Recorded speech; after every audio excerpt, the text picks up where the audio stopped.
COT's base of operations is right here at thecouncilofTime.com. COT has no other outlet or venue. These are other folks who will rebroadcast.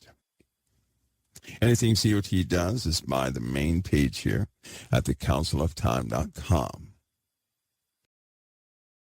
Good evening, everybody. Good evening, good evening, good evening. All right, let's do a volume check. I have to let you guys know early, I am barely functional. I feel like a cell phone with a dead battery. I do. I didn't expect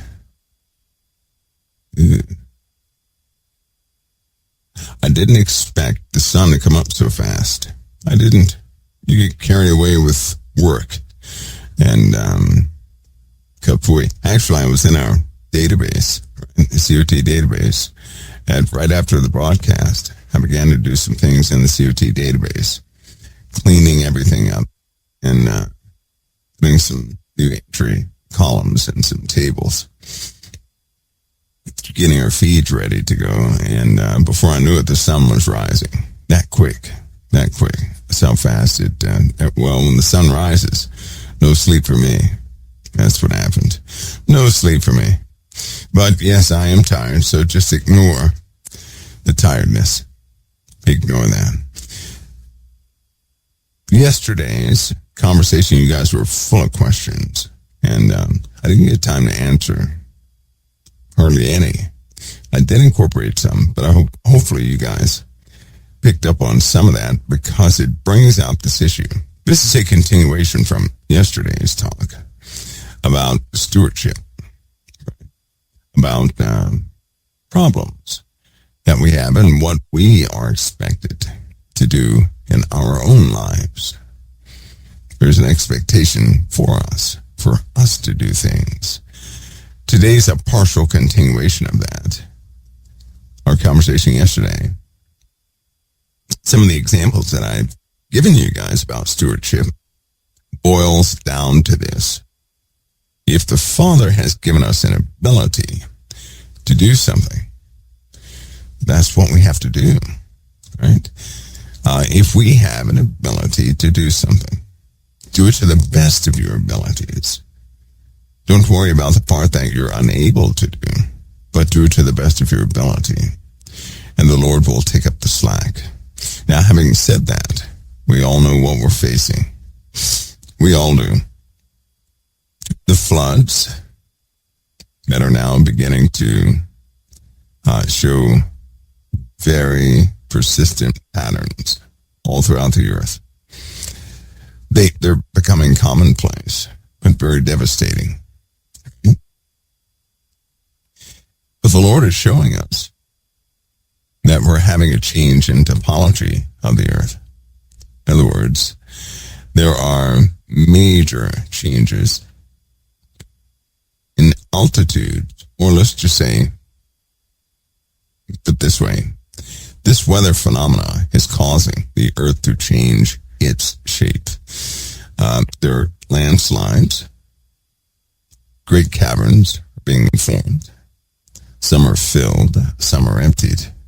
Either way, these flood zones, people should not rebuild in these areas. I don't believe they should rebuild. This is going to come again and again and again and again.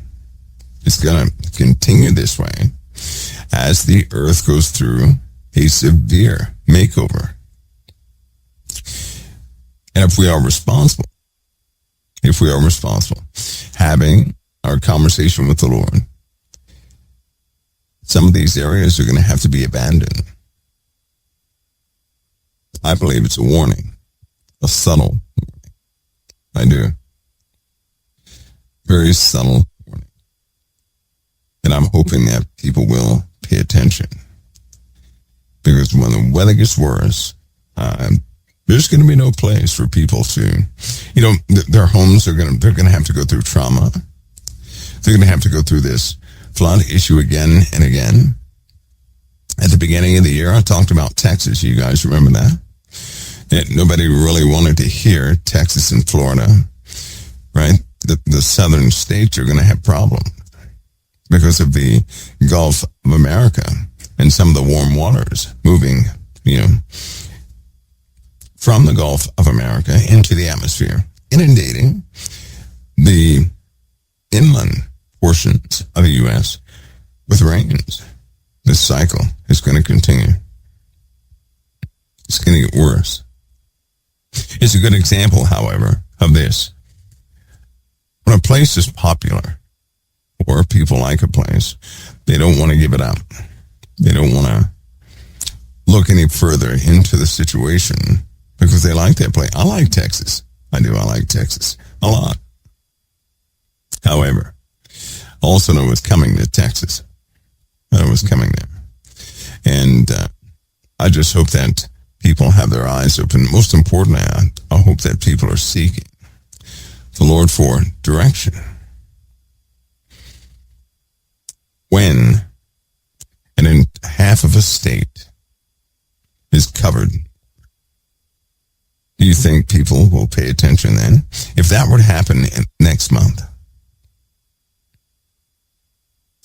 do you believe people would pay attention? Would it take half of a state to be covered to get our attention, the believers' attention, to get out of those places? We could potentially face a few states, at least half of those states covered in water. And people are not ready for that. Floods are devastating. I mean, devastating. It's only God's grace that some of the southern flow has been obstructed by heavier particulates from the desert, the sand. The sand is slowing down some of the airflow, going from east to west in the southern hemisphere. Had it not slowed down some of the currents, Texas would be devastated right now. In fact, all of the southern states would be devastated. This is monsoon season. Right now we're in monsoon season. It's beginning. And monsoon season is very important in the USA. I started to talk about that yesterday and I was sidetracked. But most of the rain received in some of the hotter regions of the USA, right? During monsoon season, they receive the bulk of their yearly rainfall during monsoon season. So it's important that they have the rain that they're about to get. It's going to come in so fast. Floods are inevitable. They really are. Floods are. So that takes education to know these things. Once you know, we have a monsoon season. Once you know that, yes, the animals are, they're thirsty. They're not eating like they normally do. Their behavioral patterns are changing. We have drier and drier regions in the USA. That shouldn't be that way, but we do. Then when you overlay a map and see where the rains are falling, you begin to understand it's merciful. But it just so happens many people have moved their homes in these areas. These areas have to be recycled, so to speak, for life to continue. But this time, expect some intrusive, very intrusive obstacles. There are people out there, they don't want anybody discussing this subject to cause the populace, their mindset, to take caution where they move. All they're worried about is the bottom line. Money. Corporations get rich selling property, selling all that goes with property. They don't care where you buy it, so long as you buy it. But the earth is changing. South America is changing. All those people who lost their homes during that earthquake, they ought not rebuild back in that area again. That earthquake revealed large volumes of magma right below that place. Large volumes of even more oil. Large volumes. There's a higher responsibility involved. And we have to get ready. Everybody should be ready. I hope they're ready for the change. But I fear that there's a reluctance in people to change anything. I do expect a loss of life when the heavens change. I don't expect people to pay attention to the weather. It's like August 12th. What do you guys know about August 12th? What do you guys know about that? Now I saw some of you guys talking about, I believe it was last week, some of you guys were talking about the earth losing gravity for a few seconds. That's dovetailing. You guys know that, right? That's dovetailing. It's dovetailing because in 2010, someone you guys know discussed that very subject. And no one had ever heard about that subject before. That was back in 2010. Somebody discussed that subject. Somebody else picked up on that subject. And it caught traction. Right? That's dovetailing. That's when somebody else comes in and they start adding to somebody else's narrative or take somebody else's idea and reintroduce it to the populace. I'm going to call hogwash on that one. Absolute hogwash. Something else will happen. Though, we have an eclipse, August 12th. Have you guys looked at the path of this eclipse? The eclipse, this eclipse, of all eclipses, this eclipse is a sign. This eclipse is a sign. Now, the only reason I say it's a sign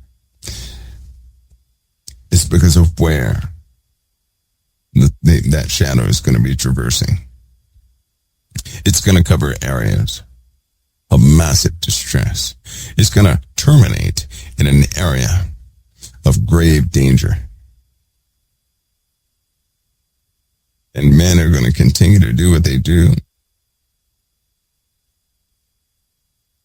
But if you mark those areas almost immediately, a few days after the eclipse, you will notice effects taking place. As though something has touched those areas in the pathway of this eclipse. It's almost like it'll be like following a narrative. Following a story.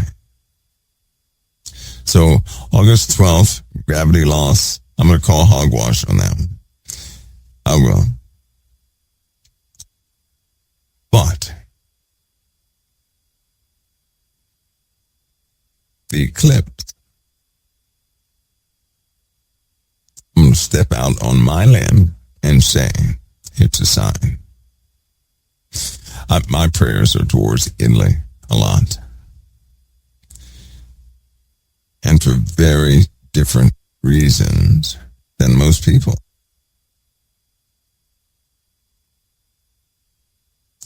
Italy is going to be in trouble. They will.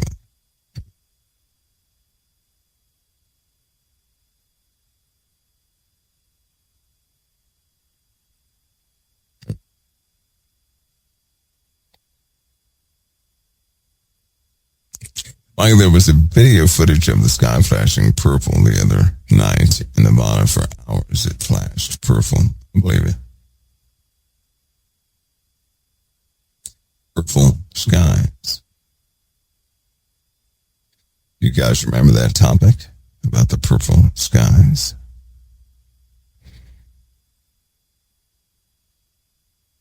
That always precedes great storm destruction. Do you know that? So watch that area and see for yourselves. See for yourselves. Doesn't matter. Many cases with prophetic things, I want you guys to understand something. If the Lord gave us a prophecy, and say the Lord said, before a specific catastrophe happens, because the people are destroying each other. So say the Lord declared he was going to send a catastrophe. But prior to that catastrophe, suppose he said that the sky would turn, in the middle of the night, the sky would turn green. Okay. And so we're living our lives, and all of a sudden one night, the sky in a very specific area turns green. The next day we find out they had a celebration, and they were shining green lights in the sky. Now, the only people who knew about the prophecy, let's say it's just us. It's just us. But we do know for a fact that people caused the sky to turn green. Is that sign valid for the end result with the Lord? If the Lord said the sky was going to turn green, and following that, a great calamitous time would come upon the people, and then sure enough, one night the sky turns green. But the next day we find out that people were shining green lights in the sky for some celebration. Is that valid? Is that valid? Okay, so let me stress this. Many of you are saying yes. Here's why it's valid. Often, it does not matter how something happens. It only matters that something happened. I think a lot of people get mixed up like that, because if you look at the prophecies in the Old Testament, the Lord gave decrees. And he gave decrees dealing with people's behavior. He gave an end result, right? He gave an end result. He'll often bring people. He'll use people to bring things about. He'll coordinate things on a large scale. It's very difficult to follow. It'll be exactly as he said. People get thrown off because they start looking at how it happened. I can tell you right now that didn't matter. Didn't matter. If the Lord gave you a dream, and in that dream, he said, Mike is going to say a specific word. Then after that word, right, some folks are going to be in danger, so pray for them. And then one day, I say that word. Would you pray for the folks that are in danger, knowing that I'm the one that said the word, like something in your dream told you I would say the word? Would you pray for those people? I would. I would. I would. I would. Take note of this. God will utilize what he created to bring about his decrees. That's all you have to remember. That means he'll use us. He'll use the worms. He'll use everything he created to bring about his decrees. He tells us of a bug's army. A bug army that will sweep the lands. Then he turns around and he calls that a plague.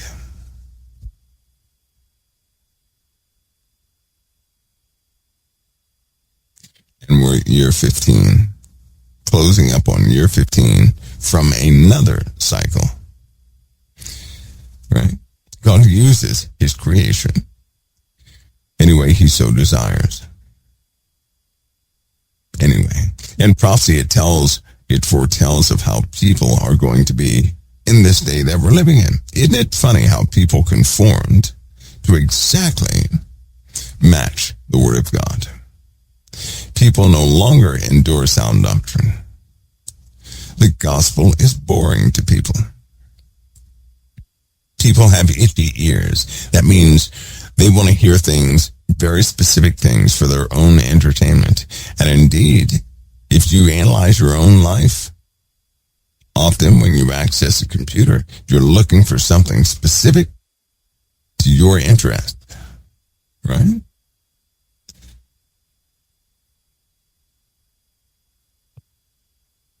See how that works? So yes, God will utilize his creation to bring about anything he so desires.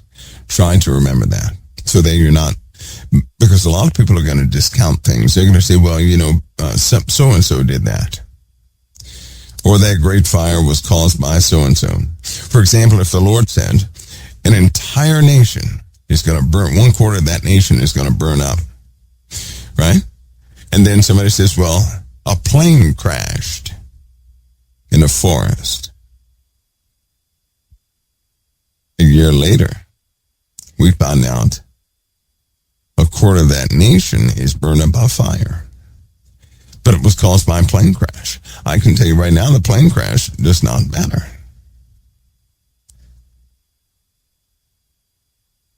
There is no case when your father's out of control. That doesn't exist. There is a purpose and a standard to everything our Father does. He's not going to do something without an end result, right? Being significant. He's not going to do that. Chappie says, Michael, if a person has Alzheimer's and they're starting to get mean and cursing, why is that spirit allowed to work in them? Well, now I don't want to get sensitive with people, but I'm going to tell you something. Let me explain something to you guys. Alzheimer's is degradation of organs, right? When a person is put under anesthesia and they're starting to come out, you notice a very diverse set of behaviors coming from people. In my case, I talk about computers and the Lord a lot. Constantly, I won't shut up. Right? That happens a lot. But I'm not mean. Some people are very evil. Some people are very kind.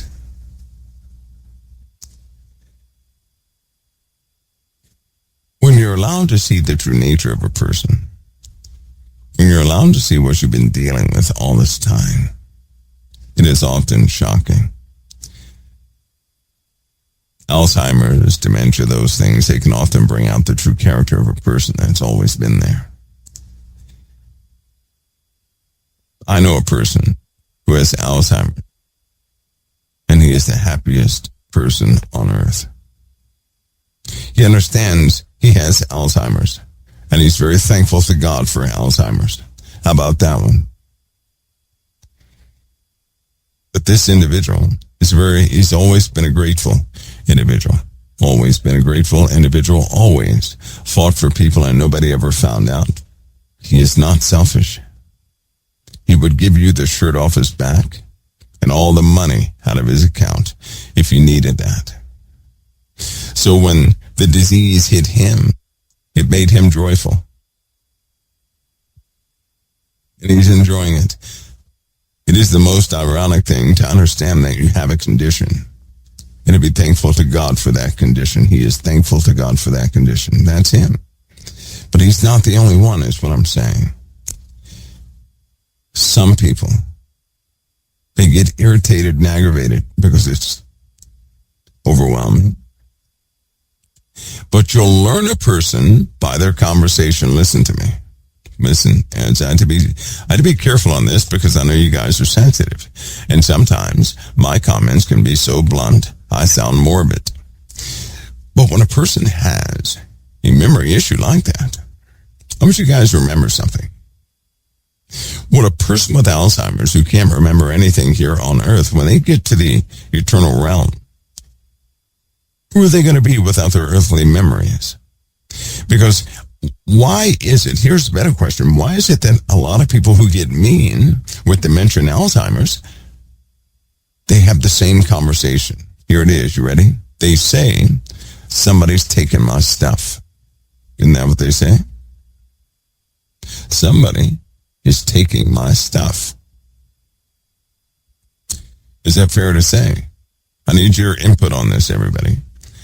So I'm not alone in this. But they always say somebody is taking my stuff.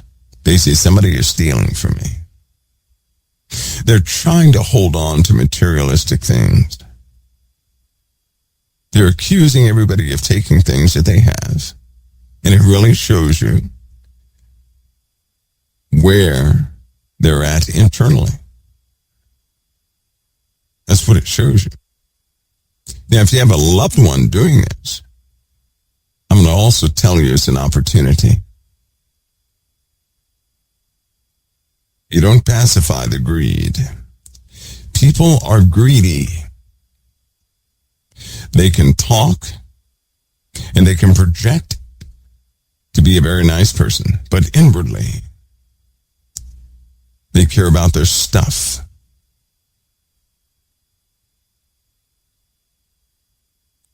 Reflection of who many of us are.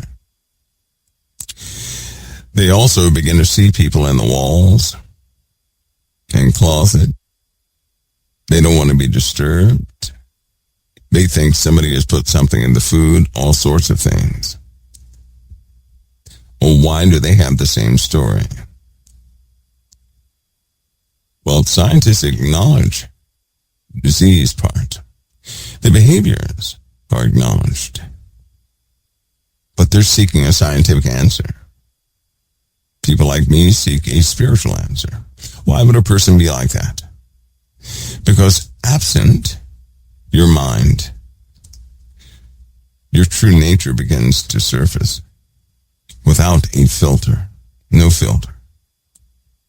And when your true nature surfaces,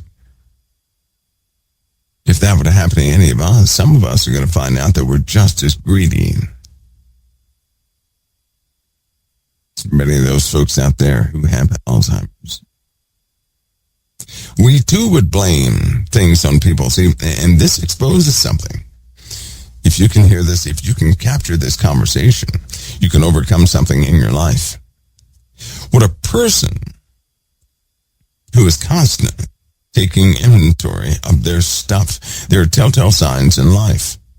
They always have something nobody can touch. Oh no, don't sit there, they'll say. Don't sit there, that's for special stuff. Don't touch that. This table's been in the family for 900 years, and I don't want anybody to get a scratch on it. This plate, see, their memories, inadvertently, they have collected things. They have associated those things with loved ones. They have assigned an importance to stuff over people that can rot your soul from the inside out. Do you hear me? That can rot your soul. If a person ever puts a thing over a person, they've already messed up. And that does damage. Damage to the individual. Damage to the people around them. Hear me on this, because some of you have important stuff that's more important than anybody you know. With me, a child could come in and accidentally break anything that I own. I will not get upset. I'll never get upset. The cost does not matter. I'm not going to get upset because I will never place some object over another human being. I'm not going to place an animal over a human being. Not doing that. It exposes the true love within us. And often we're lacking in that love. We're lacking big time. So hear me on this. If you have a loved one who's doing this, and you don't understand why they're doing it, it means you may not be able to see the underlying narrative. Now it's time to consider the underlying narrative. Within yourselves, hear me on this, within yourselves. I had a person that turned mean. I mean, this person was mean. But guess what? Every time I saw the person, they would get irritated because they couldn't remember things. They would say that people were taking things. You know what I would tell this person every single time? I look them right in the eye and say, it doesn't matter. They would get frustrated because they can't remember it. They say, I just can't remember. It just left. Every time I try, I say, calm down. It's okay. It'll come back in due time. Don't worry about that. See, it's an opportunity. Do you know that same person went from being mean to being joyful during their last days? Why? Because I'm not going to feed into the chaos of darkness, period, despite its origins.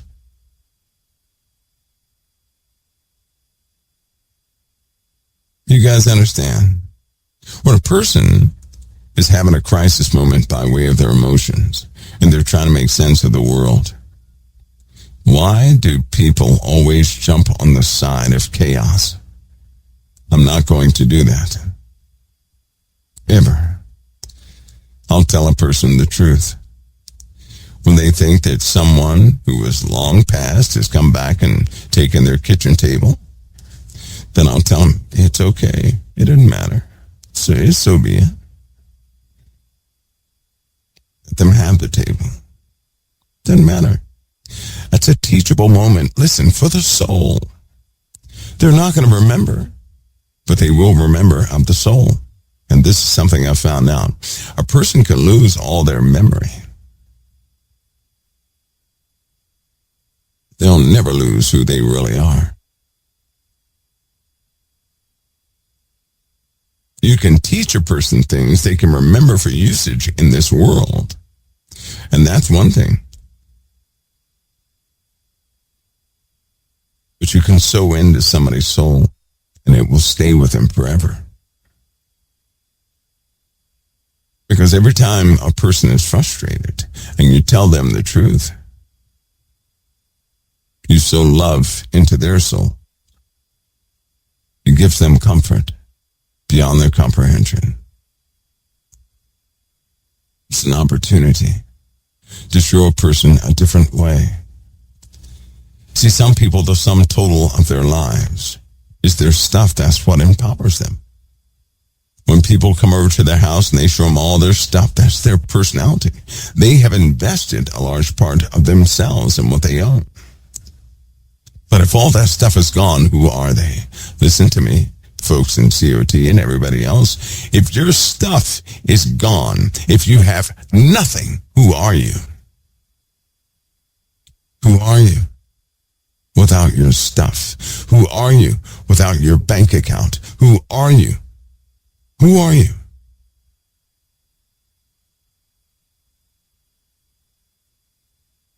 That's why this season we're in. This season right now is a good season to take inventory of one's life. To begin to see things by way of truth. Not this built-up fantasy we call reality, but truth. Who are you without your looks? Who are you without your abilities? Who are you without your stuff? Who are you without your job? Who are you?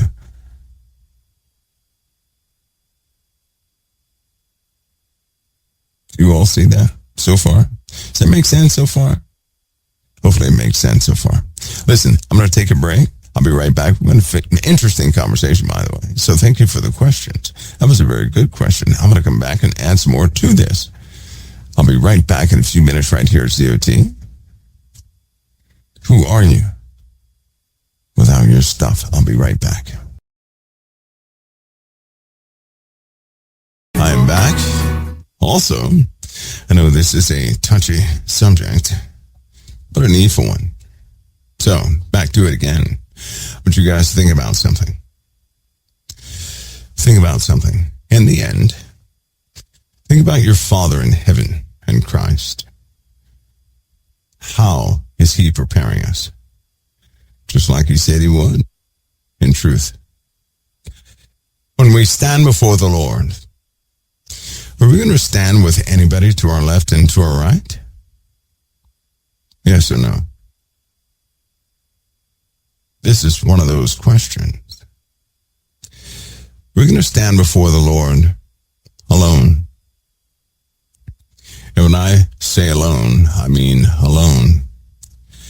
So think about something. When you stand before the Lord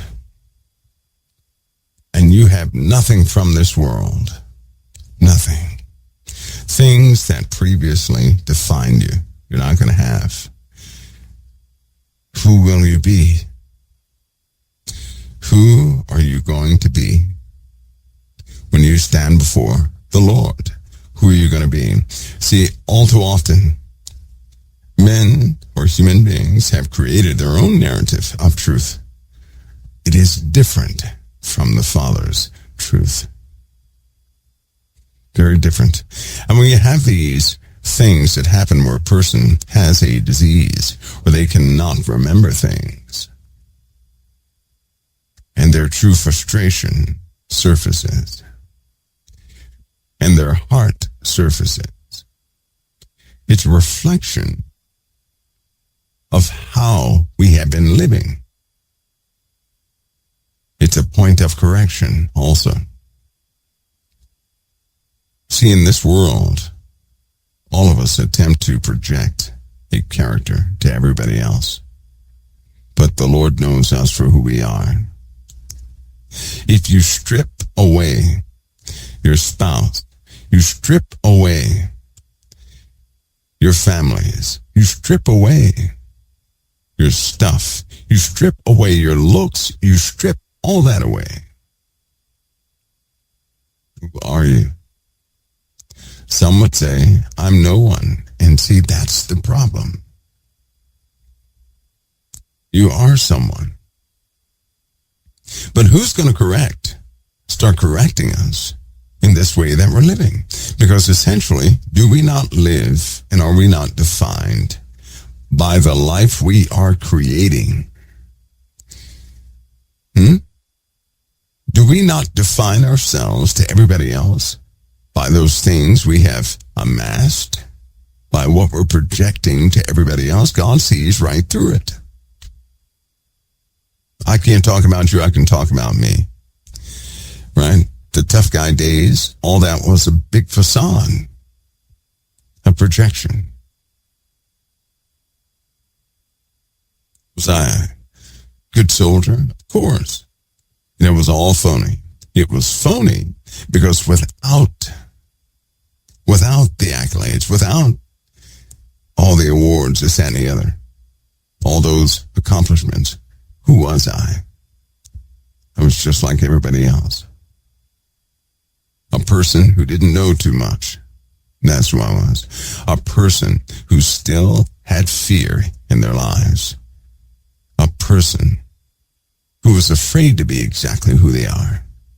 A person who covered up shortcomings with muscle, with all sorts of things. You take all that away, you're a different person. And some people are so terrified of losing the identity they have worked so hard to develop in the earth. It shows itself during a moment of crisis. It's a very dangerous way to live your life. I'm going to ask you something. You don't have to answer out loud, because if you did, you may not be answering truthfully. If the Lord were to take away everything you have, would you still be a person of strength? And when I say everything, I mean everything. Who are you without any of these earthly things? Who are you without your family, your looks, your academia, your accomplishments? Who are you? Where's the origin of your true faith? What do you actually believe in? Because one way or the other, it's going to come out. It's going to come out. All of us face the time we never thought we'd face. Now, for the sake of this conversation, I'm not going to go deeper. But there's a prophecy you may not have heard of. Something that people who study Hebrew, they have likely found. And it has to deal with mammon, and why mammon would even be mentioned. It has to do with part of the war that you're in right now. A war of materialism. People are defined by materialism right now. If a powerful person lost their power, they're so afraid of being nothing, they do everything they can do to hold on to power. It's the reason they do what they do.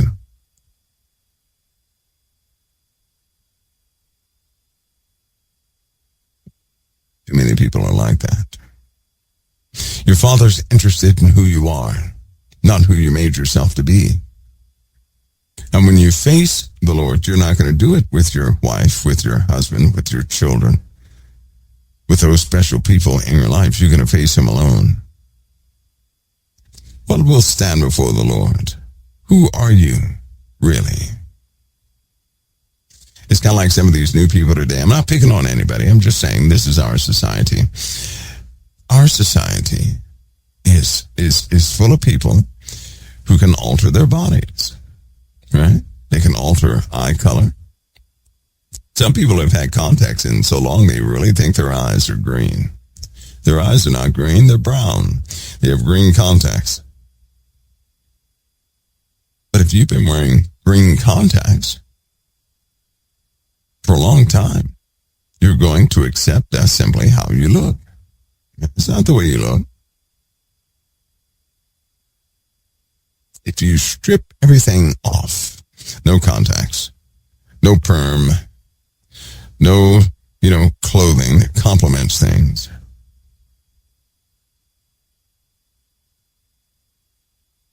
and who are you? During this time, here's a prophecy about a set of angels. Angels that feed materialism to people, cause them to be greedy for more things. Because one of the powerful fallen angels that oversees that, his name is Mammon. Mammon is associated with greed, with stuff, and that strong desire to have it. Mammon works through the flesh. In the Bible, Jesus said you cannot serve two masters. You're going to love one and hate the other. Cling to one, right? And not the other. He said, and then he compared. He said you cannot serve both God and mammon. He didn't mention anybody else. Why mammon? Because mammon is that thing, the spirit of the flesh. It is the craving in your flesh. Have you ever looked at something and you just had to have it? And you said to yourself, if I can just obtain this one thing, then I can do this and I can do that and I can do this and that. And you convince yourself that if you had this one item, somehow your career is going to take off. Your business is going to take off. Something that you have in your life will take off. And so you get this thing. And when you get that thing, nothing takes off. You're back at square one. It's not what you thought it would be. It does not perform as you have imagined. Now you're upset. Now you're upset. Now you need something else. And so almost immediately after, you start looking at something else and there it is. If I have that, now I need that. If I just had that, then I could do everything. Do you not know people do that all throughout their lives and end up doing nothing? It was one of the hardest lessons I had to learn.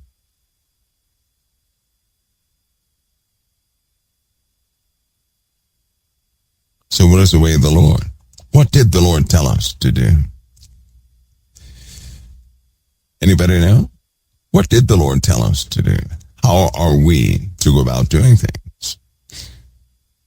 Are we to do it like that? No, because that's being fed directly to your flesh. And how many of you have something in your homes that you really thought was going to somehow change your life, and it didn't? How many people have come into your life that you somehow thought would change your life, and it did not change the way you hoped? So what is the way here? So that you're not one of those who would get Alzheimer's and turn mean. So that you'd be like that guy that gets Alzheimer's and dementia and is the happiest person on the face of the earth. What does one have to do? You have to see the miracle of life itself. What is the miracle of life? That your Father has provided all already. What do I mean? Let me explain. Instead of saying you need this one item to create your empire, carefully consider what you're about to do, utilizing what the Lord has already bestowed upon you to do it. And you do that, and the Lord will make a way for you to continue to go forward. But if I were to neglect what the Lord has blessed me with, saying I need something else, why would he ever bless me to be prosperous in my endeavors when I am in full rejection of what he's already given me? See the difference? You see the difference? There's a saying with Christians, come as you are. But does anybody ever mean that? Come as you are.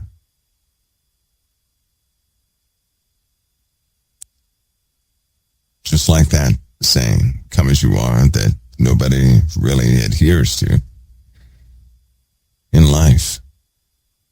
Be a good steward over what the Lord has blessed you with. First, identify and be thankful for what the Lord has given you, what he's blessed you with. Take inventory of what you've been empowered to do already. And then you take that and you say, Lord, this is sufficient. I'm going to start with this. I'm going to start with this. If you have a heart's desire to serve the Lord doing something, don't ask for anything extra. Utilize what the Lord has already given you, and you go forward with that. Do you hear me? Wasting nothing, go forward with that. And when you go forward with that little bit that you have, and you're doing everything with that little bit that you have, then your Father in heaven can add more to it. Why? Because you will have demonstrated that you will go forward being a good steward of what the Lord has already given you to go forward with. That you're not asking for anything extra, but that you're willing to utilize what he's empowered you with already. Now, when you do this, when you start going forward in life and all things just that way, utilizing what God has already blessed you with, now you're starting to recognize your blessings. See, if I were the person who says, if I needed something new to do something, then what I'm actually saying is, well, I'm not blessed. But it would be a blessing to obtain this thing over here so I can do something. But right now, I'm not blessed. That's what you're essentially saying. You're saying that the Lord did not bestow enough on you for you to do anything. Well, we know that's not true. He would not have called you if you were lacking. Lord have mercy. You wouldn't even be called if you were lacking in something.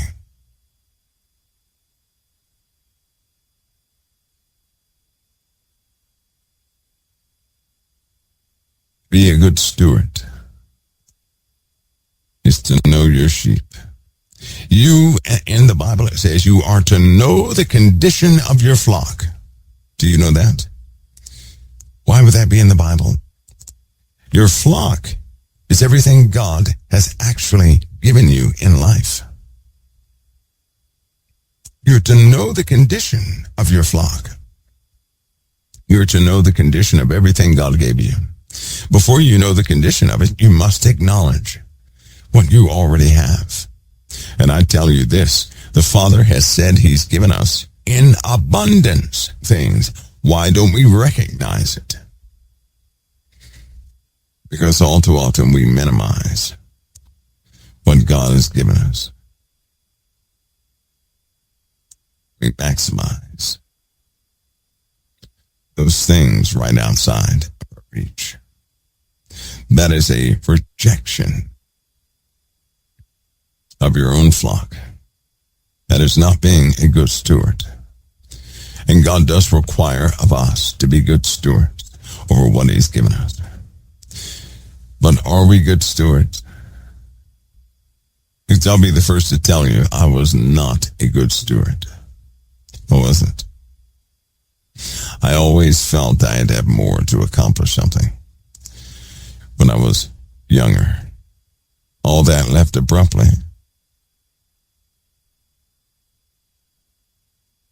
Especially when I went through a period of great loss. Years of great loss.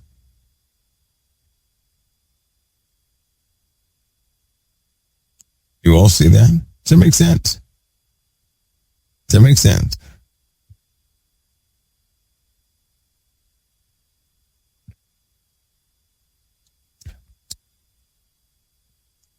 In our servitude to the Lord, should you develop a habit of going forward with what you've been blessed with, you'll lack nothing going forward. But if you always need something extra, you can always find yourself coming up short.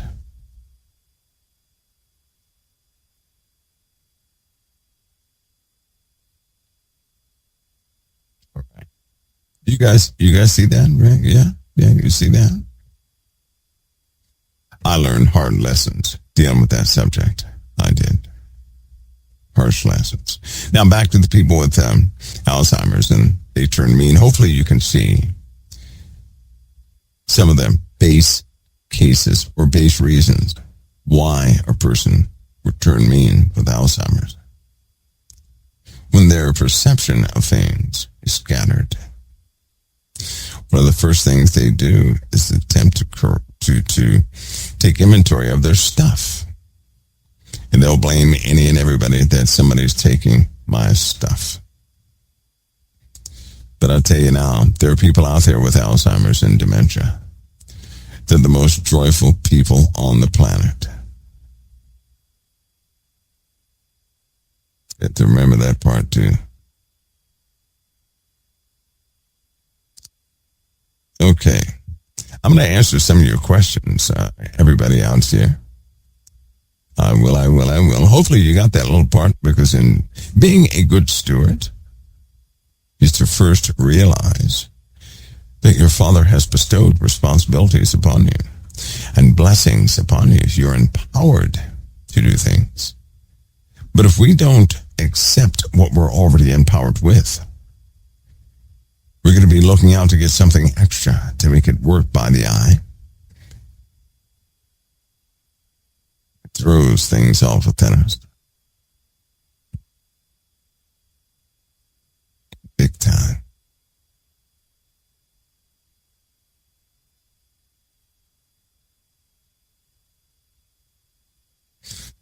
Glad that you all can see that. Hopefully we can work on that.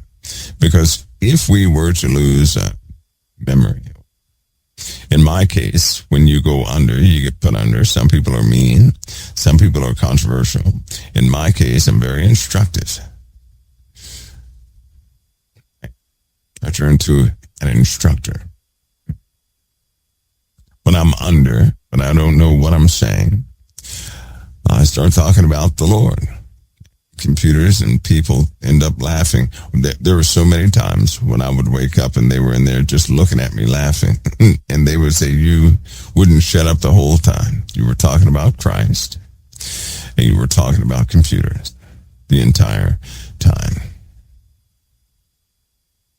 a pretty coherent, conversation. Now, that's not miraculous. What it does convey is where I spend my time in my thoughts. That's what it does convey.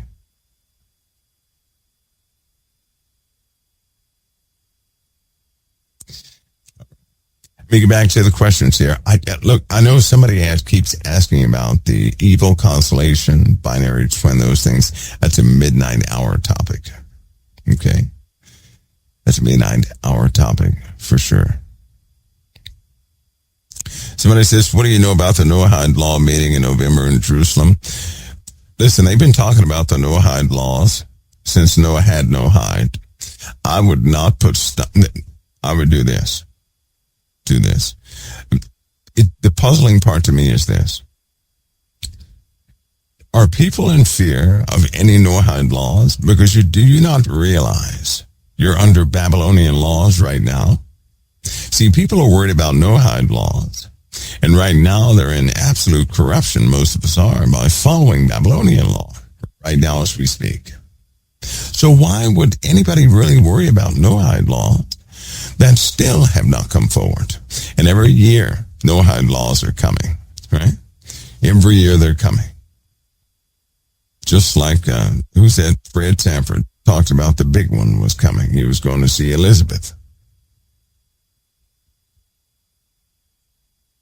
So I say this, a dark kingdom is rising. And in that dark kingdom, Noahide laws would be a relief to the righteous. But that's not what's coming.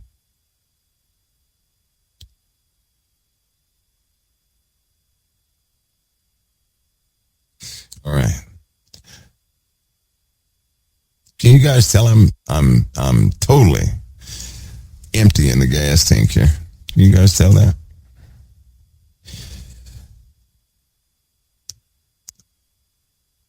One midnight hour, I'm going to talk about that dark kingdom.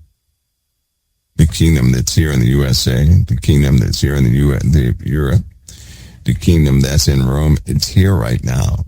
It's not coming. It's here. It's set up. It's here. It's operational. And its roots are spreading everywhere. There's an agenda, very complicated agenda.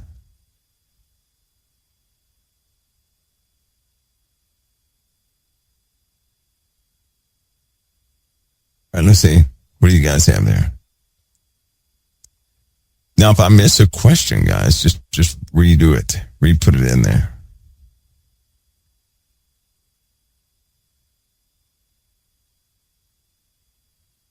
Somebody says, Mike, last night you talked about the fallen returning and deceiving with miracles. Nope, not the fallen returning and deceiving with miracles. Appointed men and women doing that. Doesn't have to be the fallen. Doesn't have to be them. Any vessel Satan works through, right, will be sufficient. Any person.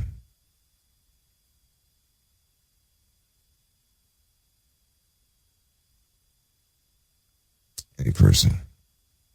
And they're going to do that with the gospel of Jesus Christ.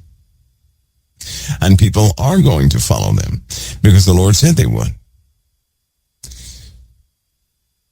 But how they come on the scene and how they do things is a telltale sign of who they are. The Lord didn't walk around proving things to people.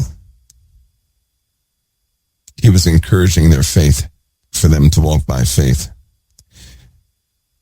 He emphasized the importance of faith.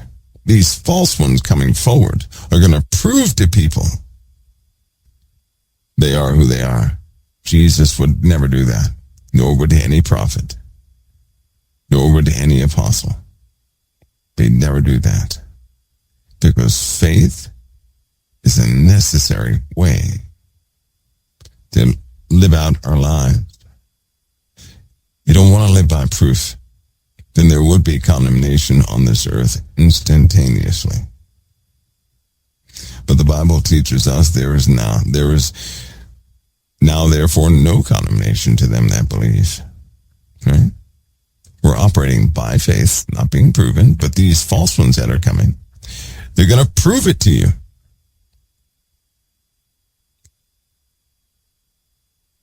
And people will follow them. People are hungry to see acts of the living God. They're going to fulfill that by showing people acts of the living God. And people will be duped and follow them and praise them because of the proof they offer them.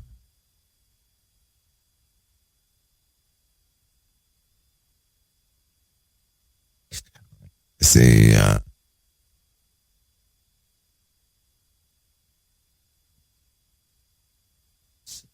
somebody says, let me go down here again. Somebody just said something. Somebody said the statue in Babylon had a head and was the head, but people keep forgetting the statue as a body, the world. Actually, that statue, the head was a head of gold. That was a standard. King Nebuchadnezzar represented the standard, and it also represented a kingdom, and all other kingdoms would be inferior to his. The statue itself represents the last 4 kingdoms on planet Earth.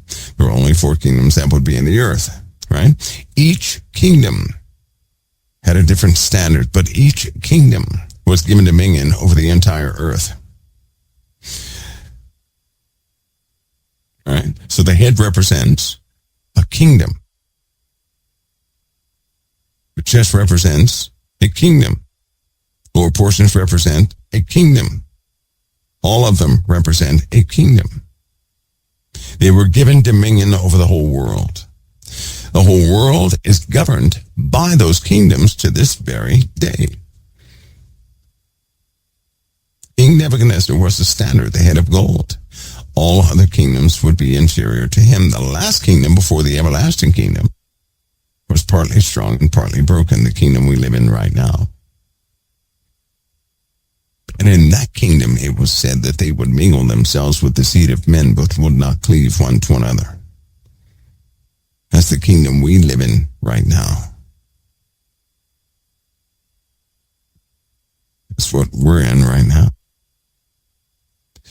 A hybridized kingdom that you cannot see.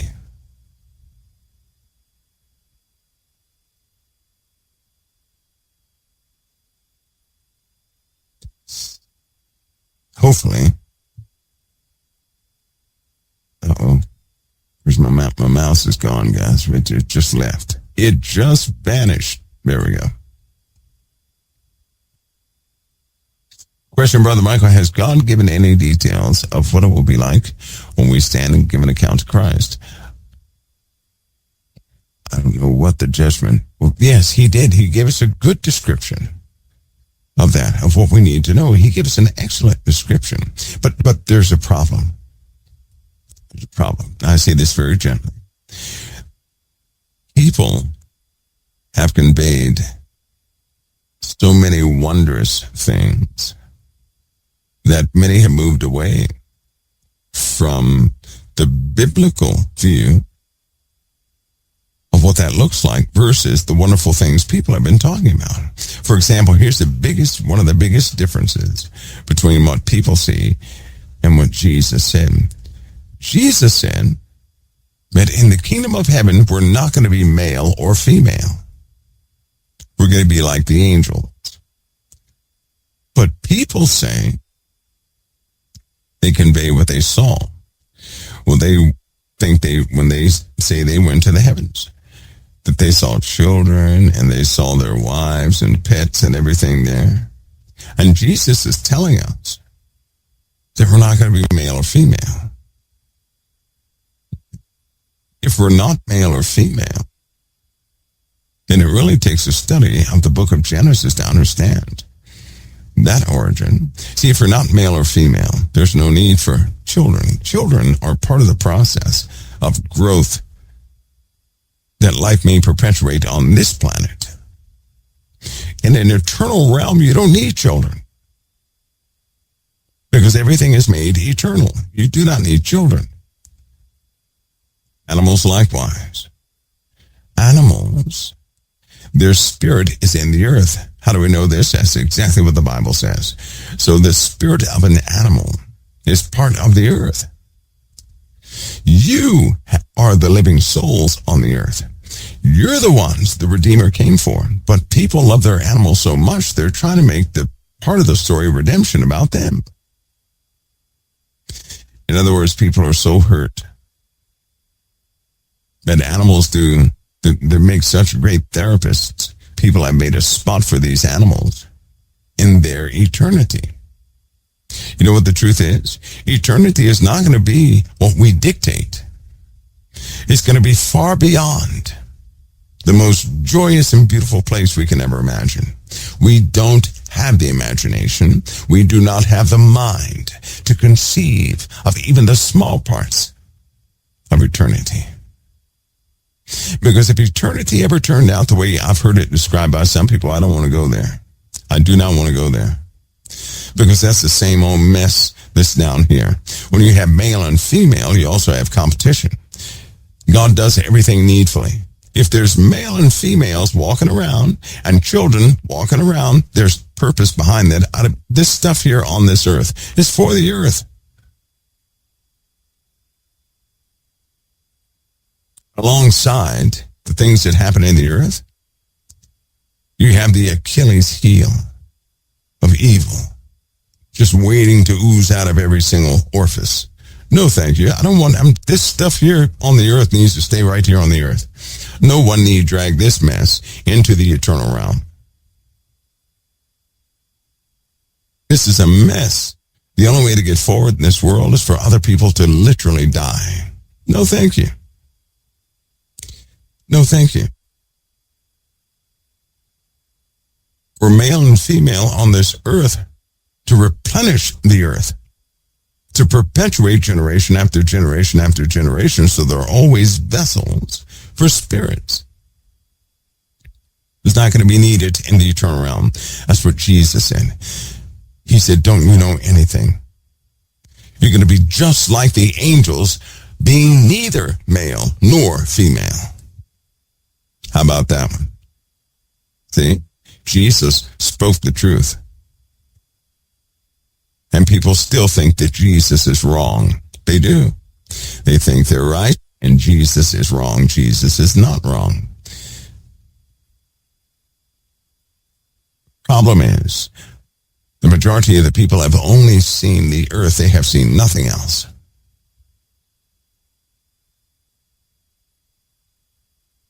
That's the problem. I mean, now other people, they may have a good time here on this earth. I do not have a good time here on this earth. This earth is dark. If the earth is cursed because of the iniquity in people that's practiced every second of the day.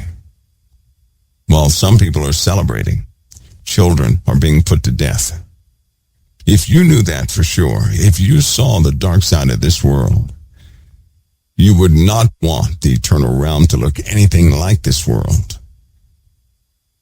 You wouldn't. So when people celebrate here on the earth, I can't. It's very difficult for me to celebrate. Why? Because of the truth I know. Now, that's not meant for everybody to see.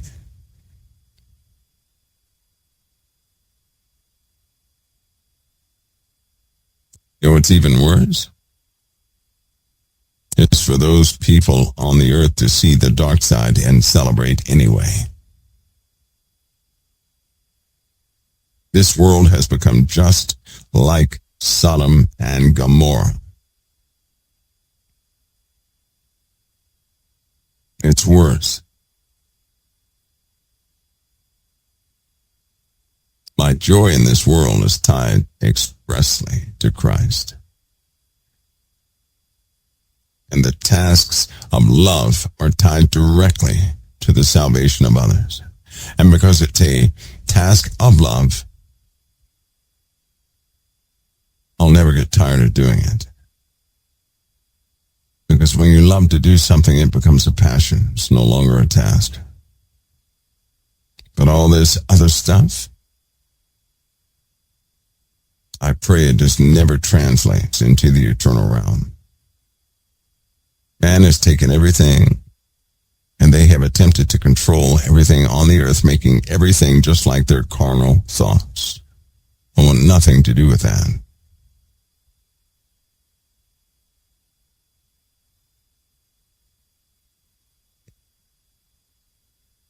Me personally, I pray that the eternal realm is nothing like I've heard anybody describe.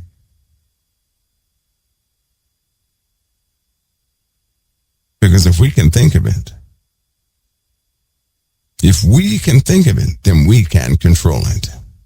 We can also pollute it.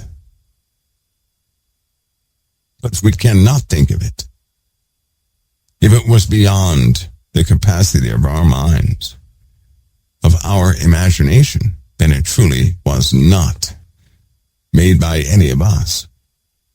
And we will never control it. It will be, in fact, clean. Michael has elicited Graham's death natural, or was he murdered by Iran? He underwent surgery.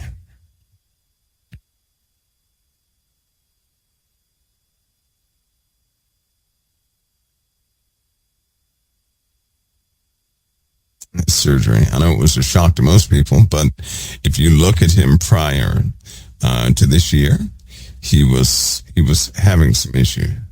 He had been having issues for quite some time. Well, those people don't communicate their issues to everybody. They don't do that, but he had been having issues for quite some time. Quite some time. Okay? And it was only a matter of time. It really was. That could have happened at any time. I think for the last 6 years, he had some close calls, many close calls.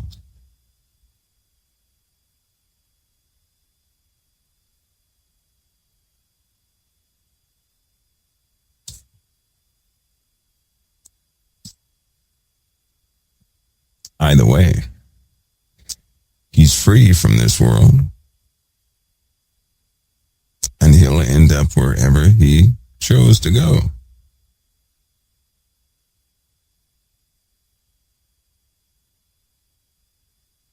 Somebody said, so Iran lied? Or did you expect Iran to tell the truth? I wouldn't quite trust Iran too much. I wouldn't trust them. They're very strategic in what they do. I'll tell you this. They're crawling right up under our feet. And they will exact revenge. And this country is not paying attention. And it's going to hurt. It's going to hurt. Everything right now is sitting on a fulcrum, seesaw. And it's going to be based on decisions made. And if those, because I told you guys before, and the only reason I told you is because the Lord put it in me strong. In January, I told you guys something. I said America is going to be blessed if we what? If we do not begin to murder. Didn't I say that? Because the Lord gave that to me. That word murder and betrayal.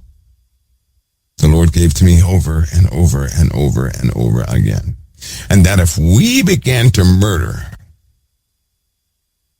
the hand of grace will be lifted from this country. And then we'll know what everybody else feels like. See, the hand of grace has been upon this country. The hand of mercy has been upon this country. We've been spared a lot. But if they begin to murder, God's hand of grace will be lifted from this country. He is no respecter of persons.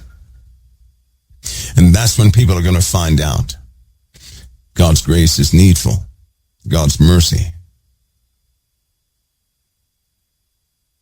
It is the life or death decision to have it or not. With God's mercy, we continue. With God's grace, we can even smile. Without God's grace, we're done for. We have too many enemies, and without his mercy, many will perish.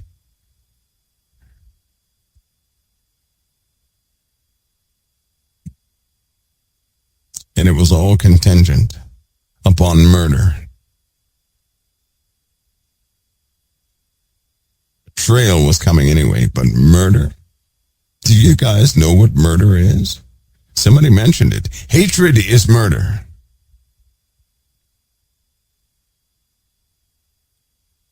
Being vengeful is murder. That's murder. You do something out of vengeance. You have just murdered someone. You do understand that, don't you? If you take vengeance upon yourself, you're murdering people.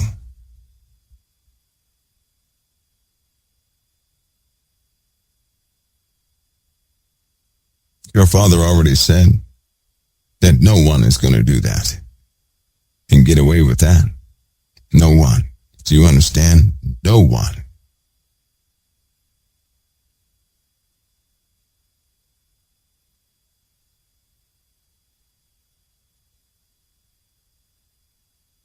When you hate your brother,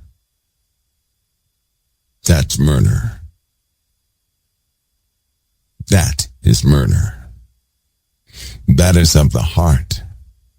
Everything, many things are foolishness. Loose lips, foolishness. That's foolishness. Vengefulness, murder. Everything else is foolishness. All the communication and talking is foolishness, but when you hate your brother, that's coming from your heart. That is murder. That destroys. It does more harm than you can ever fathom. People only see things in the natural realm. Something happens in the spirit realm when a person hates. Everything else is foolishness. Gossip, foolishness. That's foolishness. To laugh at someone, foolishness. To hate someone, murder. Gossip, tale-bearing, all those things, foolishness. Whoever gossips and tale-bears and does that, they're going to pay for it.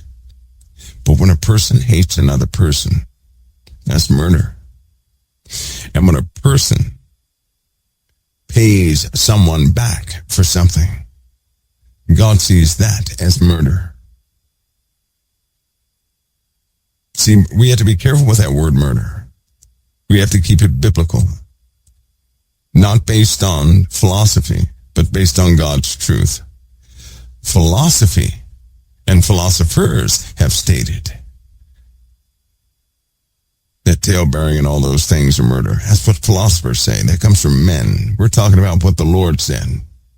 It's important that we live by what the Lord said, not philosophy, but to operate by our faith.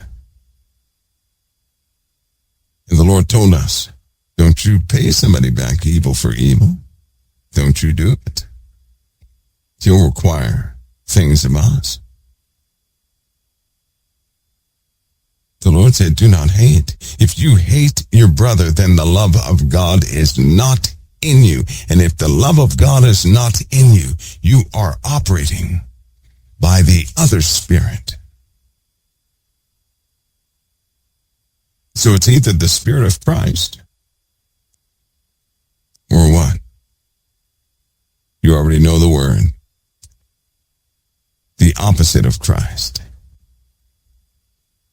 That's what the spirit of Antichrist is.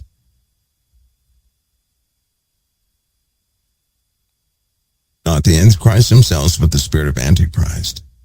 That's why your prayers are needed. You make the difference in men's hearts.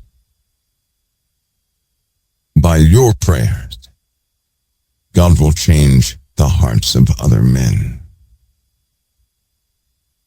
You stand and act as a covering by way of your intercession so that certain people are not destroyed. If you don't intercede, then you'll see them fall. You do nothing, they will fall.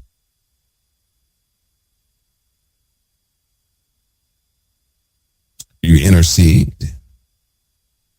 the Lord will act according to his word upon those people you interceded for. He's not doing it according to your intellect, He's doing it according to what you need. Because you will inherit the decisions made at the top. You inherit those. That falls on your head.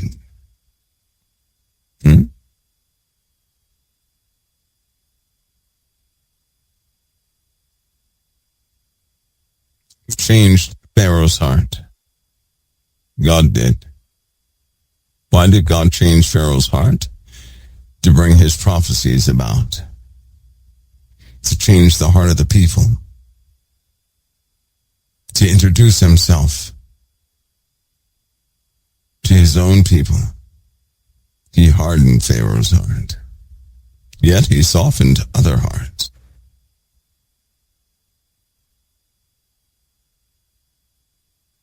God can do that in a heartbeat. He did that for the sake of his people. Because of you, others are spared. Because of you, others are spared.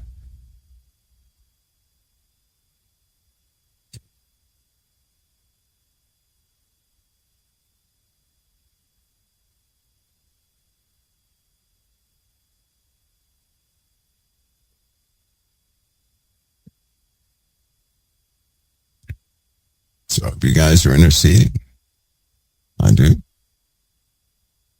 Because they will eventually affect you. If they continue and persist with murder, then stay yourselves in your faith and get ready to see what you did not expect. Let me take a break. I'll be back in just a minute right here with Council of Time. Okay, I got a question for you guys before I say anything else. I have a question for you all. You ready? You guys ready for this? This is a COT question. You ready?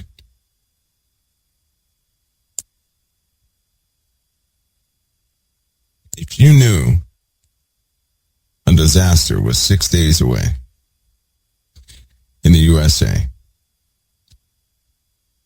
6 days away from now, if you knew for a fact a disaster was 6 days away from now,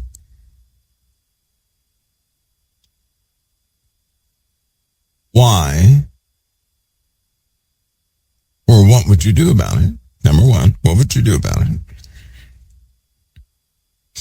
And if you wanted that disaster to not take place, why would you want that disaster not to take place?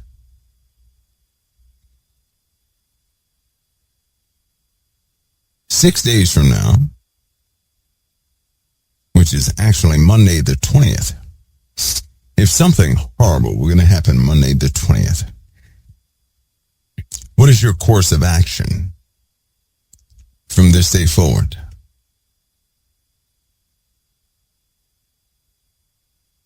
Somebody says, I'm ready. Pray and warn people. Okay. Here's why I'm raising this up, because you guys have been going through things like this, right? So if you warn people, they're not going to listen to you. They're just not going to listen. What are you going to warn them about? All you know is that something horrible is going to happen in 6 days. You don't know where. You don't know exactly where, and you don't know exactly what. You don't know why. So pause for a moment and take a look at the state of affairs in our country, in the USA, in Europe, in the UK, and all these countries.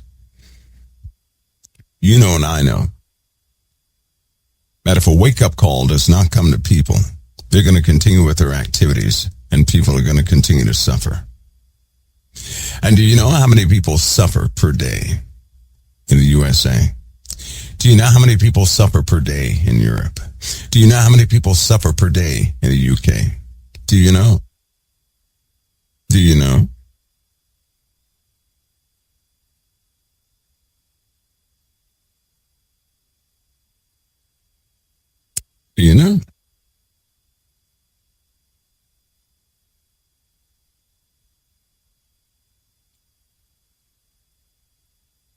over half.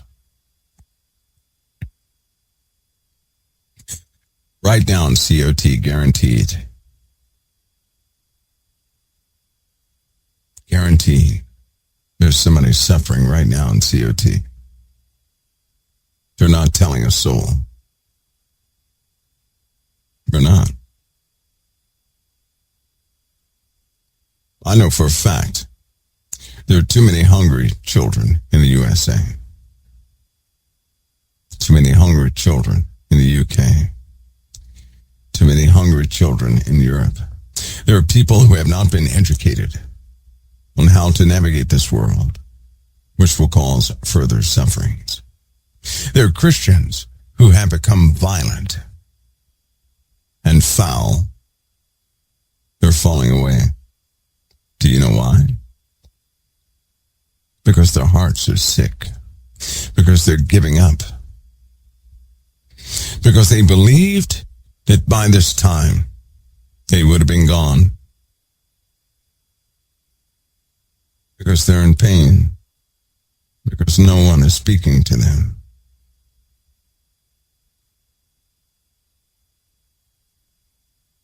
Because people are cruel.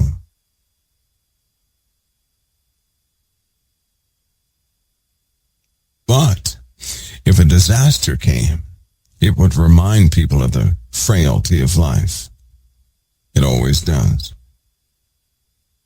When a large amount of people perish, it always reminds people of how precious life is. Without that reminder, sadly, people forget. They simply don't care. They're not thinking about their brothers or their sisters. Because they're okay, they assume everybody else is similar. They're not thinking about the starving children.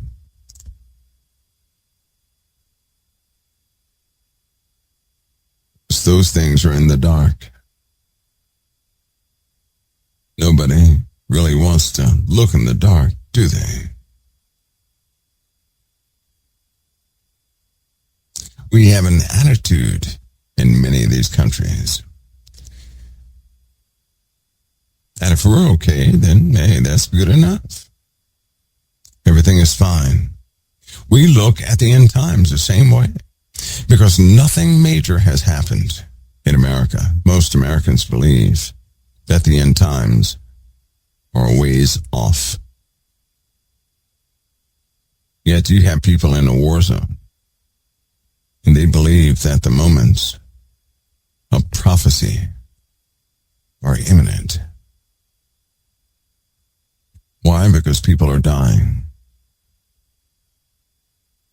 It's very difficult to hear the cry of those in pain in this world. We've trained ourselves not to see suffering. We've trained ourselves to look away from calamities. Then when a calamity does happen, they make it into something it's not. They use every calamity to push some agenda,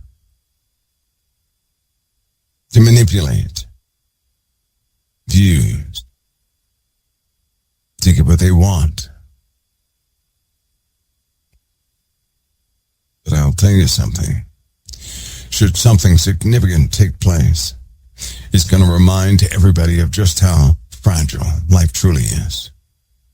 See, most people would see that as a bad thing. You wouldn't know about the people if they were in a calamitous time.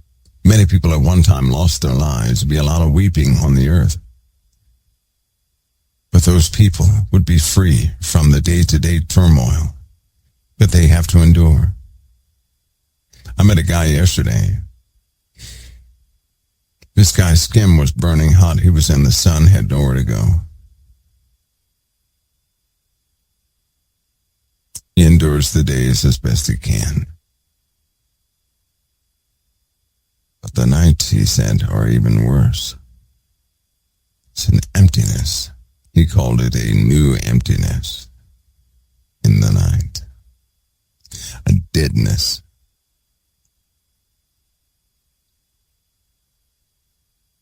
If a calamity came, people would once again be concerned about people. If a calamity does not come, people will further degenerate. They're going to think they're right about everything they choose. They're going to fight for their own way against their brother. That's what happens. So I ask you again, if something significant were going to take place, and somehow you knew it, what's your course of action?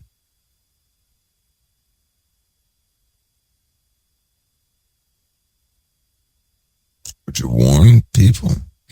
You would know what to warn them about. You'd have no other information other than something significant is going to happen in 6 days.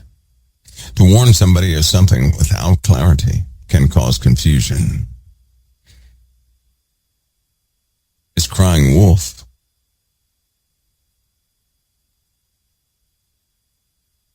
You can lose face. Nobody would listen to what you're saying. So running out and telling people, no.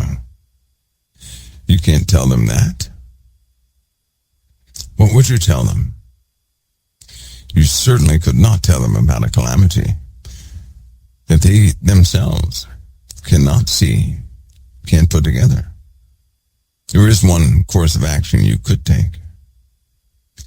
You could spread the word of the Lord even more.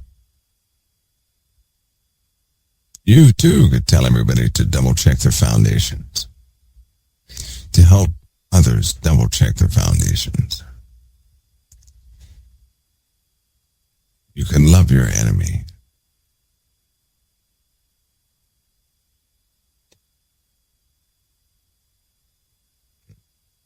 What about intercession? Would you intercede? And if you could intercede, how would you do that? Is it by telling people?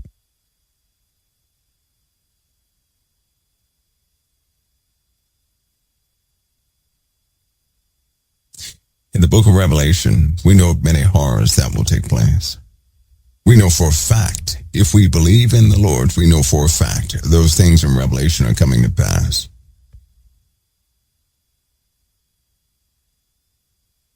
Who have you warned? You know what your story is? I'm trying to warn, they won't listen. Isn't that your story? I'm trying to warn them, they won't listen. If they gave you a rebuttal, then they listened. They heard, mission accomplished.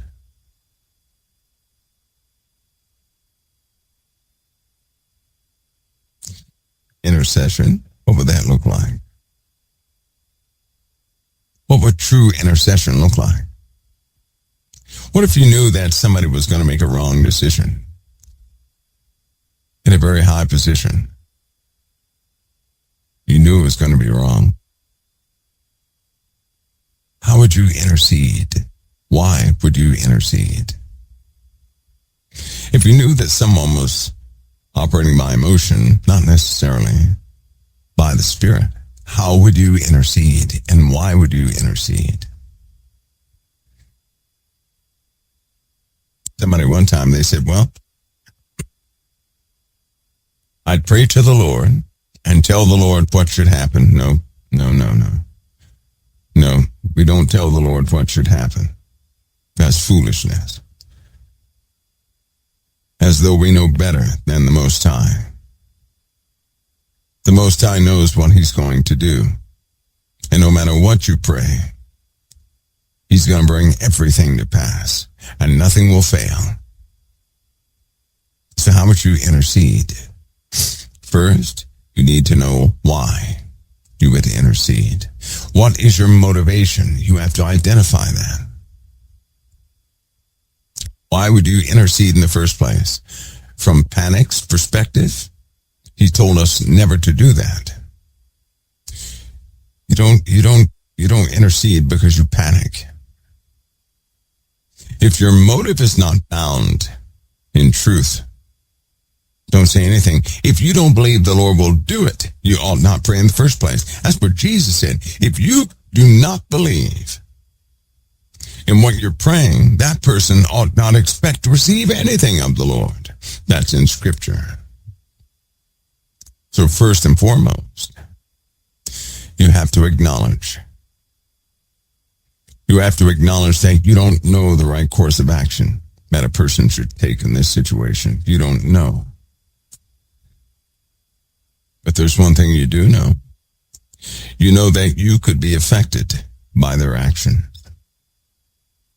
And so the moment you ask the Lord to give them the mind to do what is needful for the people, now you're on the right track. You're not telling God what to do. You're not dictating what God will do. You're communicating to the Father the truth about you. Intercession is not lying. Intercession is not knowing more than the Most High. Intercession is when something has totally gone wrong, and you see something starting to form, knowing it's going to eventually affect a person in a very bad way. You have to check your motivations.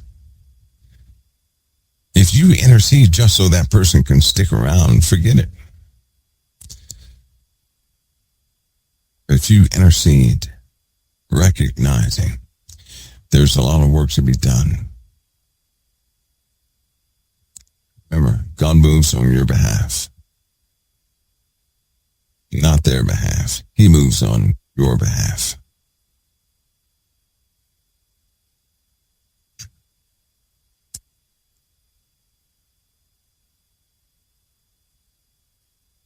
If something were to affect me from a decision of anybody, I would ask the Lord to be merciful upon me. I would ask the Lord to open my eyes and what He would have me do. I would also see forgiveness of any slothful times I would have in my life. That's intercession.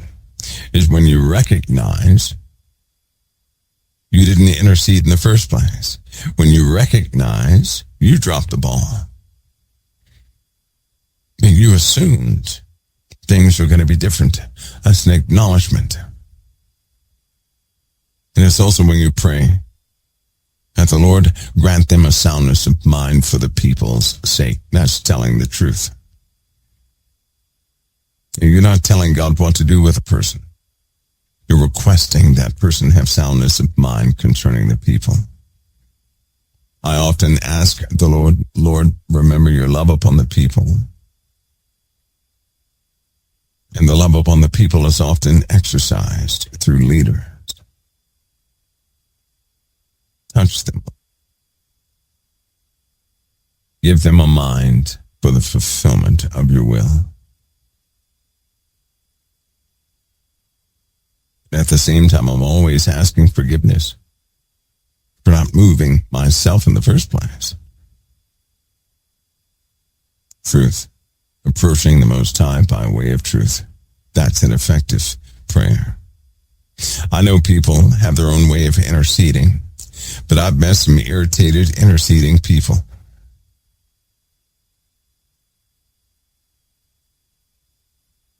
But I'll tell you right now, see, Jesus said some things for people who don't get answers to their prayers. He already wrote about them. He already said some things about them. And when you seriously consider them, you're not going to go to the Lord haphazardly. You will have thought out many things. You will have meditated. And that's when the Holy Spirit intercedes on your behalf when you're speaking to the Most High. How about that? That's when the truth is exposed. That's when you begin to see results in your prayer. Only takes one. One person can do that.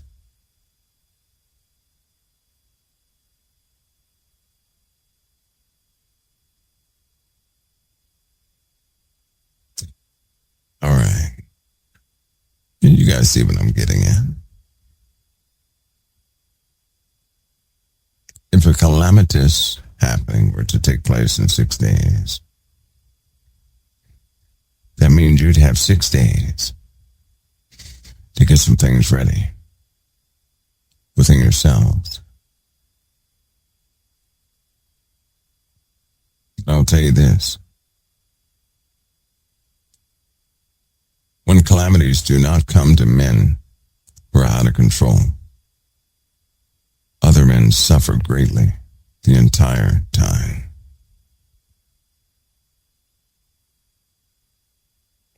You know what that feels like? I know what it feels like when people are constantly making decisions, but everybody else is stuck in their same position. I know what it feels like for no incident to cause people to reconsider what they've already done. I know what it feels like. Something with a massive influence of darkness and willpower is anywhere near you.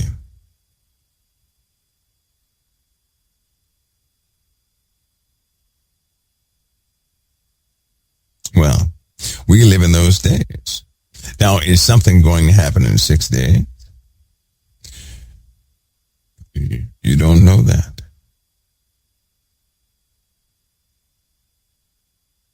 But again, something is always happening in 6 days.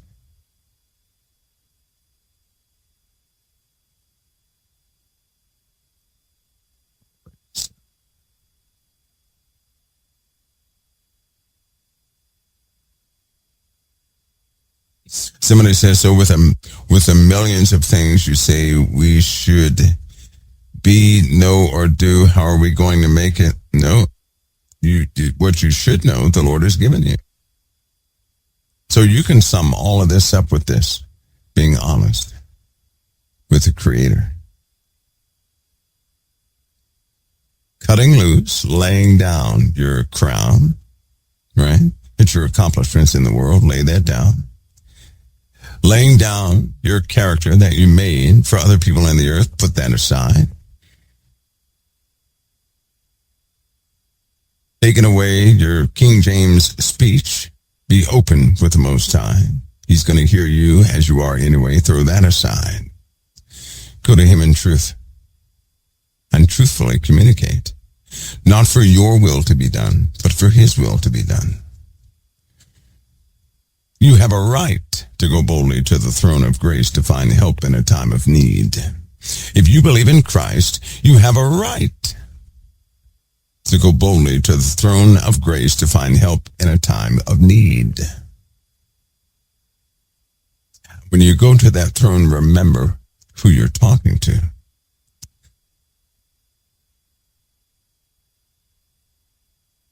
See, if we were to go meet somebody important in the world, it'd take us 4 days to get ready. We can talk to the Lord at any given moment. But how many people prepare themselves to talk to the Most High in truth? My point is we talk to the Lord haphazardly a lot. By the hip. We haven't even contemplated everything before we go to Him. The Lord's not asking of the impossible from any of us, and He's certainly not asking of us things we cannot do, or He's not asking us to do anything outside of our own knowledge base or skill set. You are equipped. You're armed. He has given you everything you need. By faith we stand, not by proof. By faith. We can always humbly request of the Lord all things. My point to all of you is to be authentic with the Most High.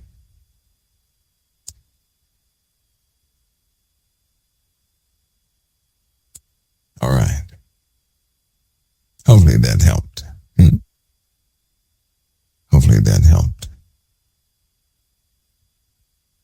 Intercession, remember, intercession is when you're in your household and you see that those in your household are not paying attention, and you want the Lord to be merciful upon them because you love them, there's nothing wrong with that.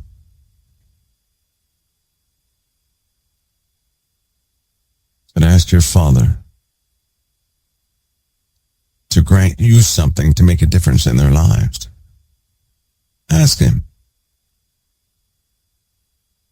Ask your Father for wisdom so that you're not lacking in wisdom. And we all know He gives that liberally. So all who ask of it, He will always give you wisdom. Ask Him. Ask Him. He put the faith in you that you would intercede for somebody else.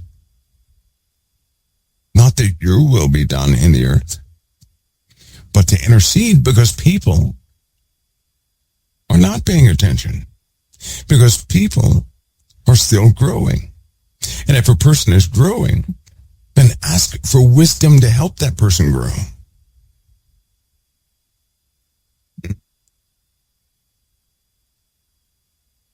You know what it says in the Bible? Ask of your Lord wisdom. That's what it says. When you're given wisdom, well, that's when you'll know what to say.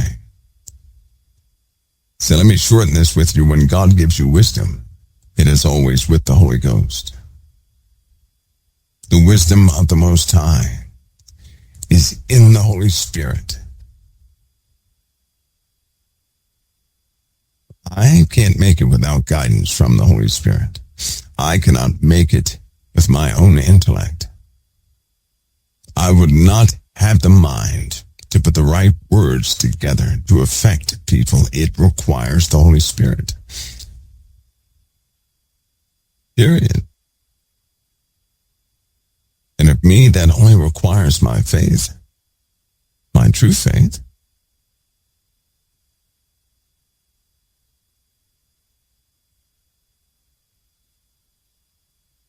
He'll do it. That's why you believe in Him. You've been picked to be that big bright light amongst those around you. You have. So, be that big bright light without fear, without wavering, because you live in a time that's going to change so abruptly. You live in a time where many will leave this earth in big chunks. I mean, big chunks.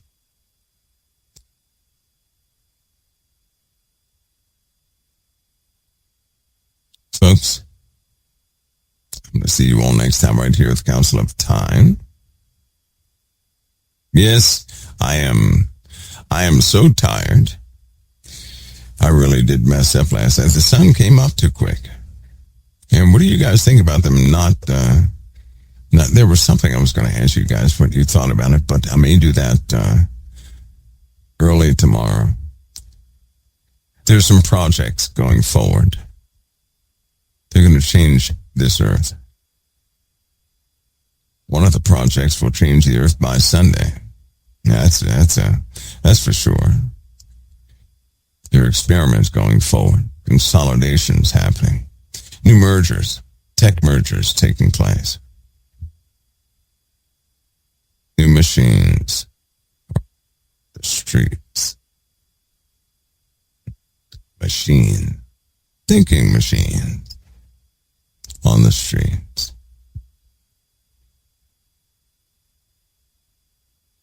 Discuss all of it. We'll discuss all this when I get back here at COT, which could be later on this evening. I wouldn't quite count on that one, though. I think this time, if I shut my eyes right now, I wouldn't wake up until tomorrow morning. That's what I believe. I'm standing on my feet right now doing everything I can do to have awareness. It's almost like my body is ready to shut down. I can't go, 3-4 days like I used to. Anybody else do that? Stay up 3, 4, 5 days at a time. Right? The only reason I can do that is I was trained to do that.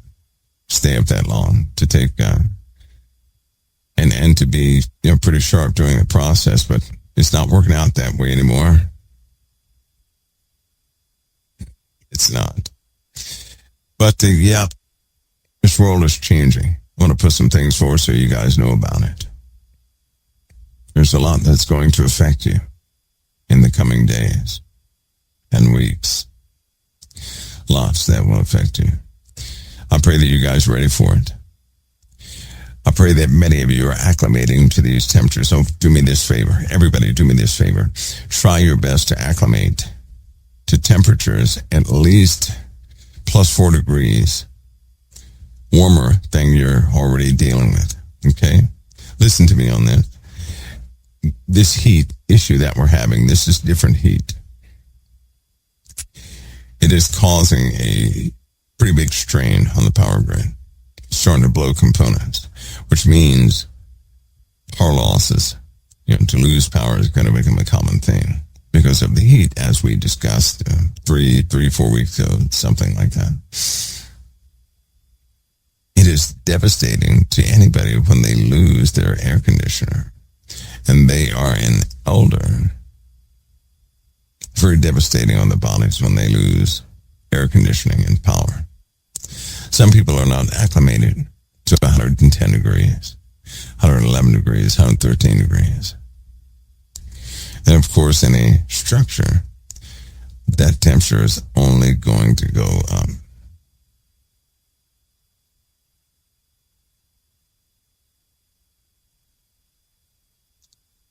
Do your best to acclimate yourselves to some of the warmer temperatures.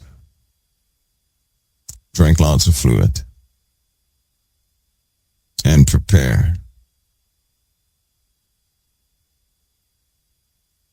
So that you're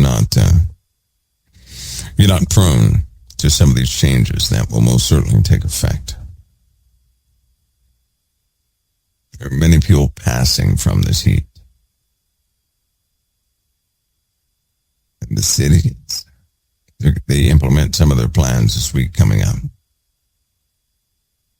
Cities will have no choice but to shut down power to certain neighborhoods and places in that city.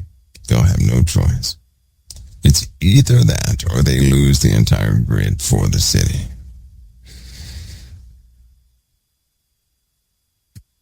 Please be aware of that. Please.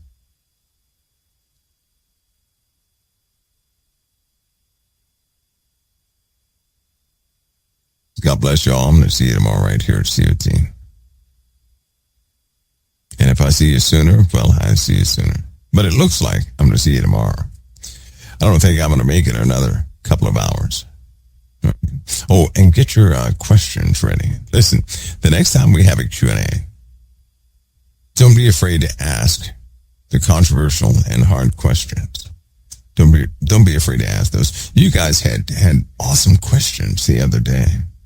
They were incredibly insightful. They really were. They really were. You guys have good questions anyway, but yesterday was specifically insightful. The day before yesterday was specifically insightful. Do that again if you would.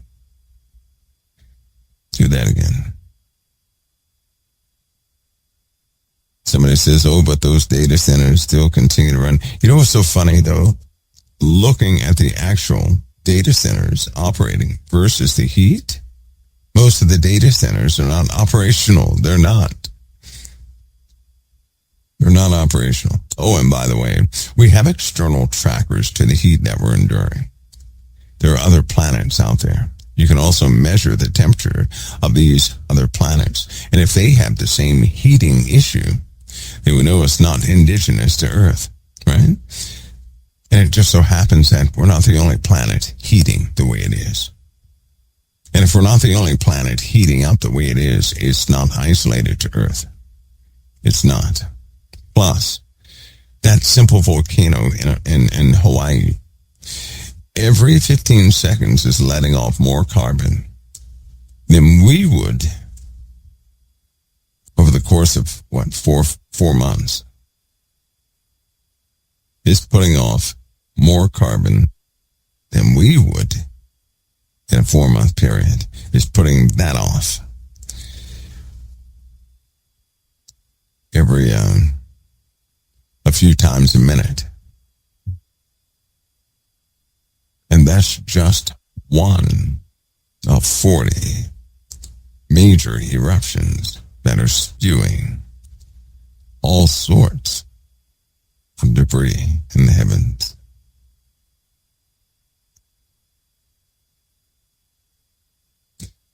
Okay, everybody, God bless you. I'm going to see you next time right here at the Council of Time. It's always an honor to be with all of you. I'll see you next time right here at COT.